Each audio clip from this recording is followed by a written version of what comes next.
আসসালামু আলাইকুম। বাবা মায়ের মোটর ওয়ার্কশপ থেকে আমি রাতুল। আশা করি আপনারা সবাই ভালো আছেন।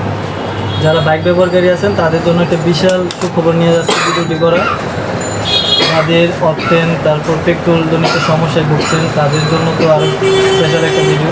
কারণ আমরা আজকে যে ভিডিওটি করতে ছেড়েছে অকটেন বুস্টার বা এনএক্সপো নামে পরিচিত সেই প্রোডাক্টটা নিয়ে। তো আসলে দেখেন আপনাদেরকে আমাদের ওয়ার্কশপে বড় একটি লোড ঢুকেছে আজকে। আপনারা দেখতে পাচ্ছেন। মোটামুটি যদি কেউ পাইকারি বা খুচরো নিতে চান তাহলে আমাদের ভিডিও কমেন্ট বা মেসেজের মাধ্যমে আমাদের সাথে যোগাযোগ করতে পারেন। ধন্যবাদ সবাইকে।